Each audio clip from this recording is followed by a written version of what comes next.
Hello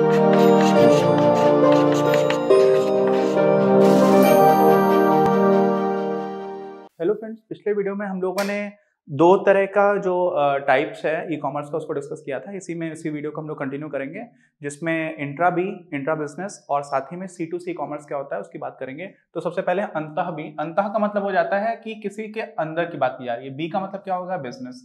तो कोई व्यवसाय है, उसके अंदर ही जब कोई संचार हो रहा होता है इलेक्ट्रॉनिक मीडिया का प्रयोग करके, बातचीत में, प्रोडक्शन में, उन सारी चीजों को हम लोग इंट्रा भी बोल सकते हैं। ई व्यवसाय में एक फर्म के भीतर, अंतः का मतलब भीतर, बस इतना समझ लोगे तो फिर आप कुछ ना कुछ तो लेकर के आ जाओगे और अंडरस्टैंडिंग भी बिल्ड हो जाएगी। विभिन्न विभागों, बहुत सारे डिपार्टमेंट्स होते हैं किसी व्यवसाय में। कोई बड़ी कंपनी है तो बहुत सारे डिपार्टमेंट्स हो सकते हैं और व्यक्ति हैं, अलग अलग एम्प्लॉयज हैं, के मध्य इंटरनेट के प्रयोग द्वारा पारस्परिक संपर्क एवं लेन देनों का प्रबंधन भी शामिल होता है। ठीक है, तो यहाँ पर ये इंटरनेट जो है ना, इसकी जगह इंट्रानेट काम करता है यहाँ पर नॉर्मली। ठीक, तो ये इंटरनेट नहीं होगा, इधर इंट्रानेट होगा। इसको आप ठीक कर लीजिएगा। ठीक, इंट्रानेट क्या लिखते हैं इसको? INTRA। ये आपका इंग्लिश में ठीक लिखा हुआ है बुक में, हिंदी में गलत लिखा हुआ था, तो वहां से भी आप समझ लीजिए। ठीक, क्योंकि फर्म के अंदर की जानकारी बाहर नहीं जानी चाहिए, तो हम लोग उसमें एक सिक्योर्ड निजी, जो मैंने बताया था ना, कि उस तरह की चीजों को मेंटेन करके रखते हैं, क्योंकि इंटरनेट तो पूरा ओपन है। तो इसमें क्या हो जाता है, लेकिन अंतः भी कॉमर्स के प्रयोग के कारण ही यह संभव हुआ है कि फर्में लचीले उत्पादन की ओर उन्मुख हो सकी हैं। ठीक है, क्यों ऐसा हो पाया? तो ऐसा है, एक है आपका सेल्स डिपार्टमेंट, एक है आपका मैन्युफैक्चरिंग डिपार्टमेंट या फिर प्रोडक्शन। अब जो सेल्स, उसका काम है बिक्री करना। तो वो बिक्री करने गया तो उसको कस्टमर ने बताया कि भाई साहब हमें इस तरह की चीज चाहिए। क्या बताया? कि हमें इस तरह की रिक्वायरमेंट है, हमें ये चाहिए। अच्छा, अब जो प्रोडक्शन वाला डिपार्टमेंट है, उसको जैसे ही पता चला सेल्स डिपार्टमेंट को, उसने प्रोडक्शन डिपार्टमेंट को तुरंत ही इलेक्ट्रॉनिक मीडिया के माध्यम से सारी चीजों की इंफॉर्मेशन तुरंत की तुरंत दे दी। तो प्रोडक्शन डिपार्टमेंट को ये पहले से आइडिया है ना कि किस किस तरह की रिक्वायरमेंट है। तो इस वजह से क्या हो जाती है कि पूरी फ्लेक्सिबिलिटी हो जाती है। क्यों? क्योंकि जो प्रोडक्शन है, जो बना रहा है, उसका कोई सीधा सीधा संबंध नहीं होता है बड़े व्यवसाय में कस्टमर से। ठीक, तो यहाँ पर भी इंफॉर्मेशन के फ्लो की वजह से क्या हो जाती है, फ्लेक्सिबिलिटी काफी अच्छी हो जाती है। अच्छा, तो वही है, आप क्या हो जाते हो कि किसकी तरफ? उत्पादन की ओर उन्मुख हो जाते हैं, लचीले उत्पादन की तरफ, फ्लेक्सिबल हो जाता है आपका मैन्युफैक्चरिंग। ओके, कंप्यूटर नेटवर्क के प्रयोग से ने विपणन यानी कि मार्केटिंग, जो मार्केटिंग डिपार्टमेंट है, उसके लिए भी संभव बनाया है कि वह उत्पादन विभाग से जो सतत संपर्क में रहता है। ये मैंने वही उदाहरण दिया कि मार्केटिंग या सेल्स को जो देख रहा था, वो आपके प्रोडक्शन डिपार्टमेंट से लगातार ही संपर्क में है, कॉन्स्टेंटली बना हुआ है। ठीक है, और प्रत्येक ग्राहक की आवश्यकता अनुसार उत्पाद का निर्माण करा सके। कौन करा सके? विपणन विभाग, क्योंकि विपणन को तो बेचना है, मार्केटिंग करनी है। अच्छा, नॉर्मली सेल्स और मार्केटिंग एक ही में रहता है। ठीक है, तो विपणन मार्केटिंग को बोलते हैं और विक्रय या बिक्री बोलते हैं सेल्स को। ठीक है, तो बिक्री एंड विपणन दोनों एक मिला देते हैं, सेल्स एंड मार्केटिंग हो जाता है। तो वही उदाहरण जो मैंने दिया था वही है। फिर इसी तरह कंप्यूटर आधारित अन्य विभागों के मध्य जो और भी डिपार्टमेंट्स है, कौन कौन से? फाइनेंस है, ह्यूमन रिसोर्स है, बहुत सारे डिपार्टमेंट्स होते हैं। नजदीकी पारस्परिक संपर्क फर्म के लिए संभव बनाता है कि वह कुशल माल सूची का मतलब यहाँ पर क्या है? इन्वेंट्री मैंने आपको बताया था ना। देखो, स्टॉक और इन्वेंट्री है, ये मैंने इकोनॉमिक्स में अच्छे से पढ़ाया हुआ है। इन्वेंट्री भी आप एक तरह से ये समझ लो अभी के लिए। आप स्टॉक और इन्वेंट्री में कोई बहुत बड़ा अंतर मत मानो। इन्वेंट्री क्या होती है? जो सामान कंपनी बना रही है, जो बिका नहीं है सामान, वो रखा हुआ है, और साथ में आधा अधूरा सामान जो बना हुआ है और कच्चा माल है, इनको आप मिला लोगे किसी भी जगह पर तो उसको इन्वेंट्री बोल देते हैं। तो इन्वेंट्री का अच्छा मैनेजमेंट हो पाता है। ठीक, अच्छा, और नकद प्रबंधन, कैश मैनेजमेंट, ये सारी चीजें हम लोग अभी आगे के चैप्टर्स में भी पढ़ेंगे। कैश आप कंपनी में बहुत ज्यादा रखे हुए हो तो क्या हो जाता है, अगर वही कैश आपने बैंक में जमा किया होता तो आपको इंटरेस्ट मिल रहा होता, वही कैश आपने कहीं और लगा दिया होता तो भी आपको उस पर फायदा मिलता, तो उसका फायदा होता है। लेकिन अगर आपके पास कैश बहुत कम है तो उसका नुकसान भी होता है। तो इन सबसे भी प्रॉफिटेबिलिटी समझना है कि आपकी लाभप्रदता कितनी है, आप कितना प्रॉफिट कमा सकते हो, उस पर फर्क पड़ रहा होता है। तो ये सारी चीजें भी मैनेज करने में, अगर आपस में डिपार्टमेंट्स में अच्छा इंटरेक्शन, कांस्टेंट कम्युनिकेशन बना हुआ है, लगातार आप बातचीत कर पा रहे हो, तो आपको काफी आइडिया अच्छा लग जाता है। ठीक है, कि कहां पर कितनी की जरूरत होगी, तो आप इन सारी चीजों का मैनेजमेंट अच्छा कर पाते हो। ठीक है, मशीनरी एवं संयंत्र के बेहतर इस्तेमाल, ग्राहक क्रयादेशों का मतलब क्या? ग्राहक ने जो क्रय करने के आदेश दिए हुए, परचेज ऑर्डर्स दे रखे हैं कस्टमर्स ने, उनका कुशल संचालन और मानव संसाधन के कुशल प्रबंधन के लाभ उठा पाए। ठीक है, इस वजह से हम लोग क्या करते हैं, इंट्रा बी का यूज कर रहे होते हैं। ठीक, अच्छा, तो बहुत सारी चीजें हैं, बहुत एफिशिएंट बना देते हैं। मतलब भाई कम्युनिकेशन बहुत इंपॉर्टेंट है, जब कम्युनिकेट नहीं करोगे तो चीजें टूटती हैं, बहुत सारी जगह पर टूटती हैं, और पर्सनल लाइफ में भी ऐसा होता है, बिजनेस में भी ऐसा होता है। तो कम्युनिकेशन बहुत इंपॉर्टेंट होता है। अच्छा, जिस प्रकार इंटरकम ऑफिस, ठीक, के अंदर मौखिक संप्रेषण को सुगम बनाता है। इंटरकॉम का मतलब क्या हो गया, इसमें वही मैंने बताया ना कि सारे लोग अपने अलग अलग जगह बैठे हुए हैं। मान लीजिए मैं अपनी केबिन में इधर बैठा हुआ हूँ और मेरे ही ऑफिस में एक केबिन है जो मुझे चल करके जाना पड़ेगा, थोड़ी दूर है, लेकिन मैं बार बार चल करके तो जा नहीं सकता, कभी मुझे इससे बात करनी, कभी उससे बात करनी है, तो मैं डायरेक्टली उन सबका एक अंदर ही अंदर एक नंबर रहता है, ठीक है, तो उसको एक्सटेंशन बोलते हैं। क्या बोलते हैं? एक्सटेंशन। नॉर्मली 3 ग्रेड्स का पहले यूज करते थे। मेरी इंटर्नशिप थी national council of applied economic research में, तो वहां पर हम लोग एक्सटेंशन यूज किया करते थे, तो कि जिससे आपको बात करनी है आपका एक्सटेंशन लिस्ट लगी रहती थी, तो आपको थोड़ी देर में तो याद ही हो जाता है कि किसका कौन सा है, तो आप डायरेक्टली नंबर मिलाते हो, सीधे उनसे बात कर लेते हो। तो वो क्या करता है कि आप कन्वर्सेशन बहुत जल्दी कर पाते हो, है ना, तो उससे एफिशिएंसी बढ़ जाती। नहीं तो आप बार बार उठ करके ही सब लोग चलते रहेंगे ऑफिस में, तो वो हो जाता है। तो उसी तरह से जो आपका इंट्रानेट है, ठीक है, जो इंटरकॉम काम करता था, उसी तरह से इंट्रानेट जो है, यहाँ पर इंटरनेट सही लिखा हुआ है, संगठन की विभिन्न इकाइयों के मध्य, अलग अलग डिपार्टमेंट्स के मध्य पूरी जानकारी के आधार पर निर्णय के लिए, पूरी जानकारी के आधार पर निर्णय के लिए मतलब क्या होता है, आप इन्फॉर्म्ड डिसीजन ले रहे हो। क्या ले रहे हो? इन्फॉर्म्ड डिसीजन, समझते हो, आपने जागरूकतापूर्ण निर्णय लिया, ठीक, तो इसको बोलते हैं हम लोग इन्फॉर्म्ड डिसीजन। और इसी को हिंदी में क्या बोलते हैं आपका, कि आप जानकारी के साथ निर्णय ले रहे हो, ठीक है। अच्छा, मल्टीमीडिया, आपको कोई file, video file, audio file भेजनी है, और यहां तक कि त्रिआयामी आलेखीय प्रेषण। अब ये इतना कठिन शब्द है, बताइए। त्रिआयामी तो होता है 3 डायमेंशनल, आलेखीय प्रेषण का मतलब होता है ग्राफिक कम्युनिकेशन। तो ग्राफिक कम्युनिकेशन हम लोग 3 डायमेंशनल भेजना स्टार्ट कर चुके। जैसे अभी हम लोगों ने बायो में कुछ काम करना स्टार्ट किया था, बायोलॉजी में, तो उसमें जैसे हम लोग अपने बुक्स में चीजें देखा करते थे ना, तो मान लीजिए मेरा जो डाइजेस्टिव सिस्टम है, पाचन तंत्र है, वो आपको एकदम फ्लैट दिखेगा, है ना। कोई भी किताब है 2 डायमेंशनल ही होती है, उसमें लंबाई और चौड़ाई होती है, मोटाई तो होती नहीं है, एक कागज की होती है, मतलब नगण्य होती है। तो इसमें क्या होता है, आपको पूरा डाइजेस्टिव सिस्टम सारी तरह से दिखेगा, तो 3 डायमेंशन हो जाता है। तो 3 डायमेंशन चीजें बहुत अच्छा पर्सपेक्टिव देती हैं, रियल लाइफ से की जो अंडरस्टैंडिंग वो अच्छी बढ़ रही होती है, तो वो फाइल्स भी आप भेज सकते हो। तो इन सारी चीजों से बहुत फायदा हो जाता है, ठीक है, उसको सुगम बनाता है। इससे बेहतर समन्वय, अच्छे से बातचीत होगी तो कोऑर्डिनेशन अच्छा हो जाएगा, तीव्र निर्णय, आप जल्दी से डिसीजन ले पाओगे, और द्रुत कार्य प्रवाह, जो आपका वर्क फ्लो होगा वो काफी तेज हो जाएगा। ये सारी चीजें पॉसिबल हो पाती हैं, इसलिए इंट्रा भी बहुत ज्यादा इंपॉर्टेंट है ना, काफी एफिशिएंट बना देता है। अच्छा, एक फर्म के अपने कर्मचारियों से पारस्परिक संपर्क के उदाहरण को हम लोग क्या बोलते हैं, B2E भी बोल देते हैं, ठीक है। ये क्या लिखा हुआ है, B2E। जैसे बिजनेस टू कस्टमर्स था, ऐसे बिजनेस टू एम्प्लॉयज हो गया। एम्प्लॉय समझते हैं, जो कर्मचारी हैं, तो अपने ही कर्मचारियों से अगर कोई बिजनेस बात कर रहा है या कोई मैनेजमेंट बात करना चाह रहा है, तो उसको हम लोग B2E भी बोल देते हैं, हालांकि इंट्रा बी का ही पार्ट है ना। तो क्या हो जाता है, B2E कॉमर्स भी कहा जाता है, उसी का हिस्सा एक है। अच्छा, ये देखिए बिजनेस टू एम्प्लॉय। अब देखिए, कंपनियां ई कॉमर्स द्वारा कर्मचारियों की भर्ती, ठीक है, जब आपको लोगों का सिलेक्शन करना है, स्टाफिंग बोलेंगे हम लोग उसको, साक्षात्कार, इंटरव्यू लेना। अब तो ऑनलाइन कोविड-19 में तो बहुत लोगों का ऐसा सीन हुआ है कि ऑनलाइन इंटरव्यू चलता है, हम लोग भी ऑनलाइन इंटरव्यूज कंडक्ट कराते हैं, ये सारी चीज़ें रहती हैं, क्योंकि उसमें आप आ नहीं सकते हो, और कोविड-19 की वजह से सारे लोगों को आना भी नहीं है। फिर चयन क्या होता है, सिलेक्शन प्रोसेस हो जाता है, प्रशिक्षण, आपको ट्रेनिंग है वो भी ऑनलाइन चल जाती है ना, और फिर विकास, प्रशिक्षण, और फिर विकास का मतलब हो गया डेवलपमेंट का काम भी। रिसर्च एंड डेवलपमेंट में आप लोग कई बार आउटसोर्स काम कर देते हो, कोई कंपनी दूसरी आपके लिए R&D का काम करके दे रही है। फिर ई कॉमर्स के माध्यम से शिक्षा, ये जो मैं अभी काम कर रहा हूँ, आप लोग ये सारे वीडियोस देख रहे हो, ठीक है। मैं आपके सामने कभी इन पर्सन तो बहुत लोगों से नहीं मिला, कुछ लोगों से मिला भी हूँ, कुछ लोगों से मिलूंगा भी आगे, है ना। और लेकिन ये जो चीजें हैं वो उसको ई लर्निंग बोल देते हैं। तो क्या होता है, ई कॉमर्स के माध्यम से जब शिक्षा है, अब यहाँ पर वो सारी चीजें संभव हो पा रही हैं।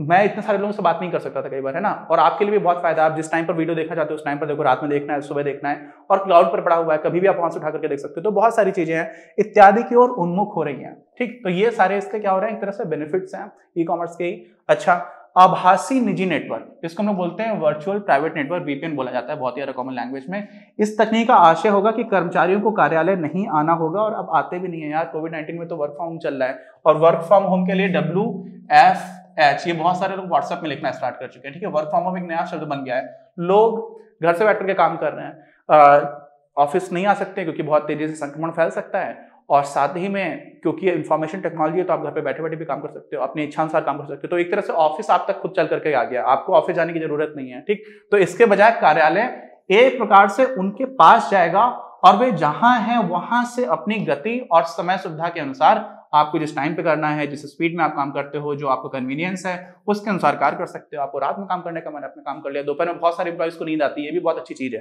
होता क्या है, ऑफिस में लोग लंच करते हैं, लंच के बाद से नींद आती है बहुत सारे लोगों को, और कई लोग ऐसे हैं कि जिनको सो जाओ आराम से भाई, आप 2 घंटे सो लिए, उसके बाद से उठ करके फिर आप फ्रेश माइंड से काम करोगे तो कंपनी के लिए भी अच्छा है, एम्प्लॉय के लिए भी अच्छा है, उसको जबरदस्ती उस टाइम पे बैठना नहीं पड़ रहा। तो इस तरह की चीजें भी पॉसिबल हो पाती हैं। ठीक, अच्छा, ग्राहक से ग्राहक कॉमर्स, ये हमारा बिजनेस से रिलेटेड नहीं है। हम लोग इसलिए जब बिजनेस के दृष्टिकोण से बात करें तो इसको हम लोगों ने अलग से काउंट किया हुआ था। अच्छा, तो इसमें क्या क्या चीजें होती हैं? नॉर्मली ऐसी चीजें होती हैं बहुत सारी जिनके लिए कोई वेल एस्टैब्लिश्ड मार्केट नहीं है। जैसे आप गए यूपीएससी की तैयारी करने के लिए दिल्ली। कहाँ पर गए? दिल्ली। अच्छा, आपके पास पैसे हैं थोड़े कम, ठीक, पैसों की कमी रहती है, विद्यार्थी जीवन है, हम लोग कमाते खाते तो है नहीं, मतलब पेरेंट्स से पैसे ले रहे हैं, इधर से कितना पॉकेट मनी लेकर के आएंगे, तो हमारे पास पैसे रहते हैं कम। अब हमें चाहिए है एक कुर्सी और एक मेज, क्योंकि उसी पे बैठ के पढ़ना है, लेट के पढ़ना तो ठीक रहता नहीं है। तो कुर्सी नई खरीदी जाए क्या? इससे अच्छा कोई ऐसा होगा जो यूपीएससी की तैयारी करके गांव चला गया होगा, हो सकता है उसका सिलेक्शन हो गया, हो सकता है ना हुआ, कुछ और काम करने लगा हो। यूपीएससी मतलब जो आईएएस ऑफिसर बनने के लिए सिविल सर्विसेज की तैयारी करते हैं तो सीएसई बोलते हैं। तो इसमें क्या होते हैं, लोग पुरानी कुर्सी और मेज खरीद देते हैं। मैं भी कह रहा तो मैंने भी पुरानी कुर्सी और मेज खरीदी। अच्छा, तो जब मैंने तैयारी की तो उस टाइम पर मैंने क्या किया, कई कंपनीज हैं, उसके भी एप्लीकेशन आ गए, तो OLX पर मैंने देखा अब मुझे पुरानी मेज सस्ते कम पैसे में मिल जा रही है और मुझे 1 ही साल काम करना है। मैंने वही मेज खरीदी, उसके बाद से 1 साल पढ़ाई करने के बाद से मैंने फिर से वही मेज बेच दी। हालांकि उस टाइम में मेरी इंटर्नशिप चल रही थी, कॉलेज का काम चल रहा था, तो मुझे उस टाइम पर तो घर पे नहीं था, बाद में तो मैं घर पे रहा। लेकिन एनीवेज पॉइंट ये है कि यहाँ पर क्या हो रहा है कि जो पुरानी मेज है ना, उसका कोई वेल एस्टैब्लिश्ड मार्केट नहीं है। अच्छा, लेकिन जो इंसान कहीं यूपी से या बिहार से या वेस्ट बंगाल से या किसी भी दूसरी जगह से, दिल्ली आया है, राजस्थान से आया है, अब वो कहाँ विद्यार्थी बेचारा वही सामान वापस लेके तो जाएगा नहीं, और अगर किसी को बेच नहीं सकता है तो उसको नुकसान बहुत ज्यादा हो जाएगा। तो खरीदने वाले को भी फायदा है, बेचने वाले को भी फायदा है, लेकिन यहाँ पर कोई एस्टैब्लिश्ड मार्केट नहीं है, क्योंकि बाकी जो दुकान है वो तो नया सामान बेच नहीं ज्यादातर। तो ऐसे में क्या हो जाता है कि इस तरह के मार्केट जो है वो कंज्यूमर टू कंज्यूमर चलना स्टार्ट हो जाते हैं। ठीक है, तो इसके लिए C2C कॉमर्स आपका आ जाता है। ठीक, अच्छा, तो इसी को हम लोग फटाफट देखते हैं क्या होता है। इस प्रकार के व्यवसाय की उत्पत्ति ग्राहकों से होती है और ग्राहकों पर भी अंतिम गंतव्य का मतलब क्या होता है कि जो लास्ट फाइनल डेस्टिनेशन है वो भी ग्राहक ही होते हैं, इसीलिए C2C है ना। अच्छा, यह उस प्रकार की वस्तुओं के लेन देनों के लिए अधिक उचित है जिनके लिए कोई स्थायी बाजार तंत्र नहीं होता है, कोई एस्टैब्लिश्ड मार्केट नहीं होता है, जो मैंने आपको बता दिया।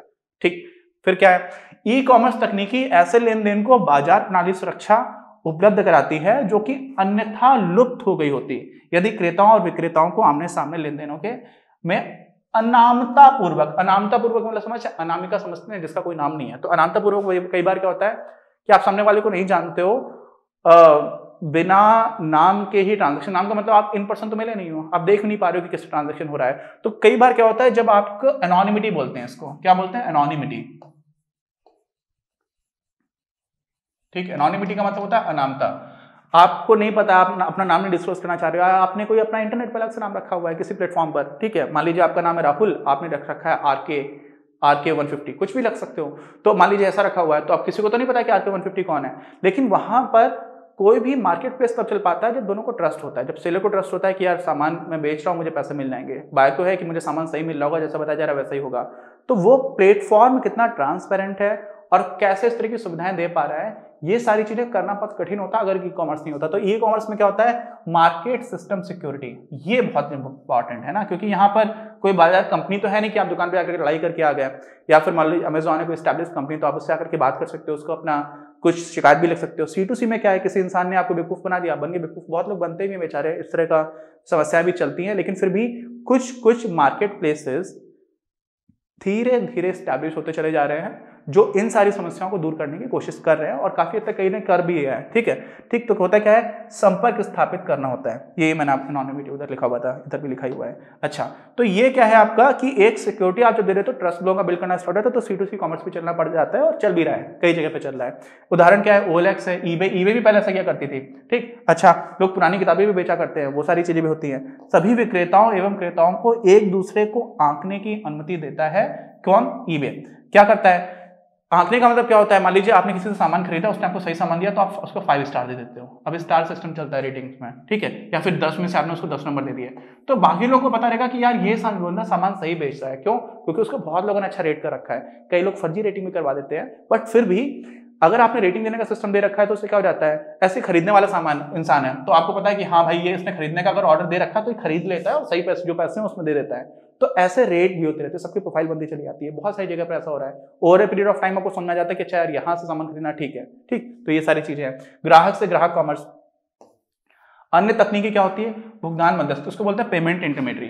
ठीक, इसमें क्या होता है, जैसे एक कंपनी है पेपाल, पेपाल के में समझ लीजिए फाउंडर ही समझ लीजिए एलॉन मस्क साहब, बहुत ही क्रांतिकारी आदमी है, पूरी दुनिया में बहुत ज़्यादा सकारात्मक परिवर्तन लाने के लिए बहुत अच्छी कोशिश कर रहे हैं, मतलब बहुत बड़ा फैन हूँ।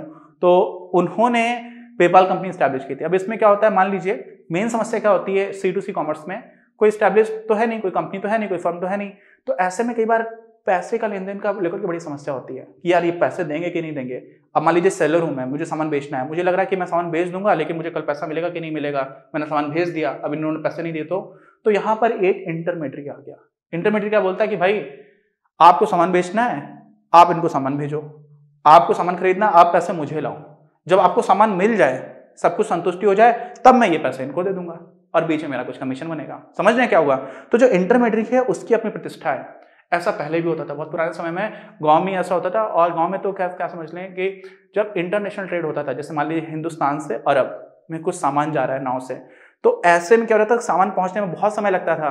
तो उस टाइम पर भी क्या चलती थी, अलग अलग तरह की चीजें चला करती थी। तो उसको हम लोग चिट्ठी भी बोलते हैं, क्या बोलते हैं, हुंडी बोला करते थे, ठीक है, चिट्ठी भी हुआ करती थी। तो ये सारी चीज क्या होती थी कि गांव का नहीं, उस टाइम पर एक बड़ा व्यापारी होता था जो बोलता था कि अच्छा हमें पैसे दे दो, हमारे ऊपर तो भरोसा है ना, अगर आपको सामान मिल जाएगा तो हम आपको पैसे इनको पहुंचा देंगे। इसी तरह का इंटरमीडिएट बनकर के आ जाते हैं। तो ये आपके ई कॉमर्स में ही एक ऑनलाइन इंटरमीडिएट बनकर के आ गए। ग्लोबली इनकी रीच भी हो गई है। अभी यूएस से मान लीजिए किसी को पैसे भेजने तो पेपाल के थ्रू भेज देता है। तो इनका ये फायदा होता है। तो इनका क्या हो जाता था कि भुगतान मध्यस्थ करने वाले लोग जाते हैं, जिसका उद्भव ग्राहक से ग्राहक गतिविधियों के सहयोग के लिए हुआ है। पेपाल इस तरह का एक अच्छा उदाहरण है। इसमें वही होता है, ठीक है, होता क्या है, किसी अनजान अविश्वसनीय विक्रेता से सामान सीधे खरीदने के बजाय क्रेता धनराशि सीधे पेपाल के पास भेज सकता है। अब मुझे मान लीजिए कि कोई सामान अच्छा दिखा इंटरनेशनल, मान लीजिए इंटरनेशनली सामान खरीदना, खरीद सकता है अभी। तो मान लीजिए साउथ कोरिया से मुझे कुछ सामान खरीदना है, अब कोरिया में सामान इंसान बेच रहा है, मुझे उसको तो जानता नहीं हूँ, तो मैं पेपाल को पैसे दे दूंगा। पेपाल वो पैसे उसको तब ट्रांसफर करेगा जब मुझे सामान मिल जाएगा, मैं संतुष्ट हो जाऊंगा। क्यों? क्योंकि मुझे पता है कि पेपाल तो ठीक ठाक अच्छी कंपनी है और उनका अपना एक ट्रस्ट है। तो इस तरह की चीजें चलती है। तो इसमें क्या हो जाता है, वही अगला है, वहां से पेपाल विक्रेता को सूचित कर देता है कि वह धनराशि तब तक अपने पास रखेगा जब तक कि वस्तुएं ग्राहक तक पहुंचाने के लिए भेज ना दी जाए। मतलब आपने शिप कर दी हो, शिपिंग बोलते हैं उसको, क्या बोलते हैं, आप देखोगे तो शिपिंग, ठीक है, कि आपने सामान लाद करके भिजवाना स्टार्ट कर दिया है और क्रेता द्वारा स्वीकृत ना कर ली जाए। आपने सामान देखा, फिर देखा यार तो सामान खराब आ गया है, तो आप वापस भी भेज सकते हो, तो भी पैसे नहीं मिलेंगे विक्रेता को। तो लेकिन विक्रेता को भी पता है ना कि भाई क्रेता से तो पैसे मिल चुके हैं, तो वो अपना केस पेपाल के पास या कोई जो इंटरमीडिएट उसके पास रख सकता है। तो इस तरह की चीजें होती हैं। एक महत्वपूर्ण C2C क्षेत्र उपभोक्ता मंच और दबाव समूहों का गठन भी हो सकता है। मतलब क्या हुआ, C2C से आप सामान वगैरह बेच रहे थे, सब कुछ चल रहा था। अब मान लीजिए कोई एक बड़ी कंपनी है, उसके बहुत सारे कस्टमर्स हैं, क्या है, बहुत सारे कंज्यूमर्स हैं, ठीक। इन लोगों ने आपस में सोचा कि यार हमें कभी कभी ऐसा हो सकता है कि यार ये कंपनी हमें कोई खराब सामान दे दे, तो हम लोग क्या करेंगे, हम लोग अपना एक कंज्यूमर फोरम बना लेते हैं और हम लोग इस पर शिकायतें डालते रहेंगे, आपस में बात करेंगे। मान लीजिए किसी कंपनी ने वाटर प्यूरिफायर बनाया पानी साफ करके पीने के लिए, बहुत सारे लोगों का वाटर प्यूरिफायर खराब हो गया, तो एक जा रहा है वाटर प्यूरिफायर करने के लिए, शिकायत करने के लिए, तो कंपनी सुनी नहीं रही है। ऐसा भी हो सकता है, कुछ कंपनियां अनएथिकल इस तरह का काम करती है। तो ऐसे में उन्होंने एक फोरम बना लिया, ऑनलाइन प्रेजेंस बना ली, सारे लोगों ने एक साथ शिकायत करने की बात की कि हम लोग ऐसा करते हैं, हम लोग आपस में एक केस लड़ते हैं और जाकर के इन कंपनी की हालत खराब करते हैं। तो ऐसा भी हो जाता है। तो होता क्या है कि कभी कभी उपभोक्ता मंच बना लेते हैं कि भाई हम लोग सारे लोग ये सामान यूज कर रहे हैं, बहुत सारे लोगों का ऐसा होता है। ऐसे कभी कभी इनसे क्या होता है, प्रेशर ग्रुप्स में जाते हैं। साथ में प्रेशर ग्रुप्स किस तरह की चीजें होती है कि कई बार ऐसा होता है कि लोग कंज्यूमर, मान लीजिए आपने क्या किया, अब कई सारे कंज्यूमर्स हैं जो अनसेटिस्फाइड है, जिनको आपने ठग लिया या गंदा सामान बेच दिया, तो उन लोगों ने इंटरनेट पर एक ग्रुप बना करके सारे लोगों ने एक साथ ट्वीट करना स्टार्ट कर दिया। तो ट्वीट बहुत चल रहा है आजकल। तो ट्विटर पे क्या हो जाता है कि आपने कुछ गड़बड़ किया है और बहुत सारे लोगों ने आपकी एक साथ शिकायत की, तो सबको पता चल जाएगा दुनिया में कि यार ये कंपनी तो गंदा सामान बेचती है, तो आपकी कंपनी को नुकसान हो सकता है, ठीक। तो इस वजह से क्या हो जाता है, प्रेशर बढ़ जाता है, तो ये लोग फिर जल्दी से एक्शन लेते हैं। तो इस तरह की चीजें हो जाती है। तो इन सारी चीजों के लिए भी आप C2C कॉमर्स जो है ना, उसमें भी ये सारा फील्ड भी आ जाता है, ठीक। तो ये हो गया। एक वाहन स्वामी यातायात, ये तो पहले हुआ करता था, अब तो ऐसा नहीं होता। अब तो गूगल है, वो आपको बता देता है कि भाई ये देखो रेड कलर की लाइन आ जाती है गूगल मैप्स पर कि यहाँ पे बहुत ज्यादा ट्रैफिक है, वो सैटेलाइट से देखता चला जाता है। पहले क्या होता था, जब मैं छोटा था, सैनिक स्कूल में पढ़ रहा था, तो FM का मुझे याद है, उस टाइम पे टीवी वगैरह तो रहती नहीं थी, स्कूल में सैनिक स्कूल हॉस्टल में हूँ, तो कुछ सीनियर्स के पास FM रहता था।